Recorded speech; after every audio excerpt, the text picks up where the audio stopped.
um evento de grande porte, né? O maior do mundo do tipo. O que a gente vê é que ninguém no mundo tá preparado para uma situação dessa. Tem que ir até o local e presenciar o que vem acontecendo com os nossos rios, com as nossas comunidades afetadas e formar um juízo.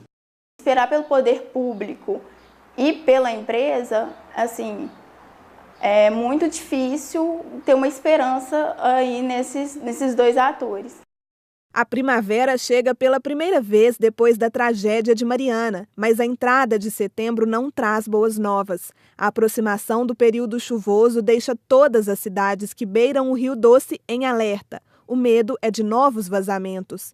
Já se passaram 10 meses e cerca de 80% dos 40 milhões de metros cúbicos de rejeito que vazaram de Fundão ainda estão retidos na hidrelétrica de Candonga. O maior desafio agora é impedir o rompimento dessa estrutura. Grandes obras, um barramento A, que chega a ter 48 metros de altura, é difícil imaginar isso, mas ele vai ficar submerso, né?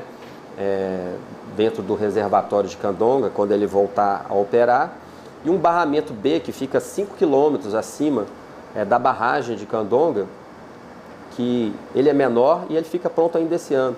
Vai cumprir importante papel de reter rejeitos ali naquela região. O superintendente do IBAMA explica que o momento ainda é de obras emergenciais. O foco durante esses meses foi dar estabilidade às barragens e estruturas remanescentes da Samarco. Um novo rompimento não está descartado. Mas existe sim uma probabilidade de vazamento de rejeitos. A gente adota um cenário pessimista, primando pelos princípios de precaução e da prevenção e solicitando que a empresa envie todos os esforços necessários para minimizar os impactos que podem vir nesse período chuvoso. Com relação ao estrago que já foi feito, pouco se avançou desde novembro. A área onde vai ser construída a nova Bento Rodrigues já foi escolhida, mas só em 2019 é que o local deve ser entregue. Os desabrigados continuam vivendo em casas alugadas. O movimento de atingidos por barragens denuncia episódios de descaso. A Samarco, ela só enrola, ela tem uma atuação sistemática em toda a bacia do Rio Doce, que é de enrolar as pessoas. São intermináveis reuniões com as comunidades atingidas que nunca levam a nada. Nenhuma indenização foi paga. Uma pessoa ainda está desaparecida. Toda a população da bacia do Rio Doce vive dias de incertezas.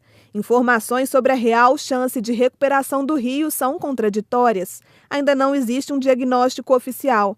A Samarco entregou há algumas semanas um plano de recuperação, mas o Ministério Público não ficou satisfeito com o estudo. A Samarco, ela apresenta agora o plano de recuperação ambiental, que é um plano conceitual para começar a fazer a recuperação da área, mas há mais de 2 meses ela apresentou um estudo de mais de 2.000 páginas tratando da retomada das suas atividades. O promotor observa que a questão principal, que é a retirada da lama, ainda não foi decidida.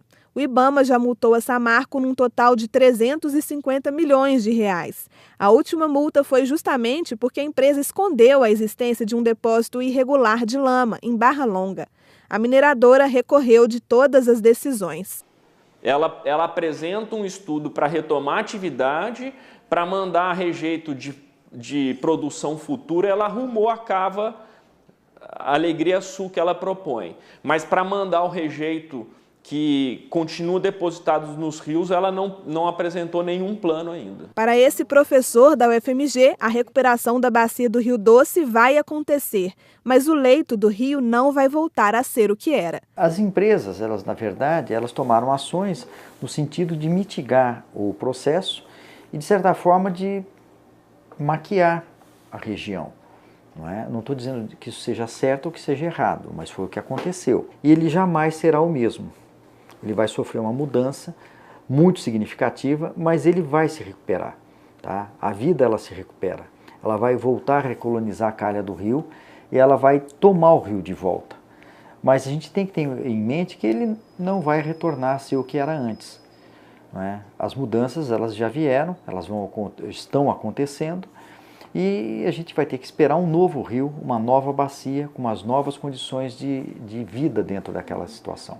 O consenso entre os especialistas é que a legislação sobre a construção de barragens de rejeitos precisa mudar. Aqui na Assembleia Legislativa de Minas existem 2 projetos de lei nesse sentido. Um deles proíbe a construção de barragens com método alteamento a montante, que é o que foi usado em Fundão. O outro proíbe a construção de qualquer tipo de barragem num raio de 10 quilômetros de povoamentos ou mananciais.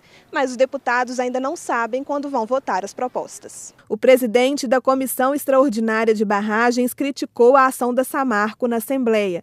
Então a Samarco vir aqui fazer lobby não adianta. O que nós queremos da Comissão de Justiça e dos deputados é a aprovação dos 3 projetos de lei. Mas só a mudança da lei não garante reforço na segurança. De acordo com a FEAM, em Minas existem mais de 60 barragens fora das normas de estabilidade.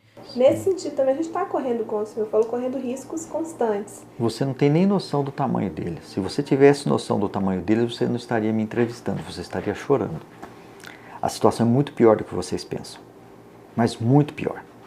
O passivo ambiental que está sendo deixado no país inteiro, tá? Não só no setor de mineração, mas em todos os setores, ele vai cobrar um preço muito alto no futuro. No dia 5 de novembro, a lama que escorreu da barragem modificou o destino de milhares de pessoas e de todo um ecossistema. São 10 meses, 40 semanas, 300 dias. É possível contar o tempo, mas o futuro, ninguém sabe quando e como vai chegar.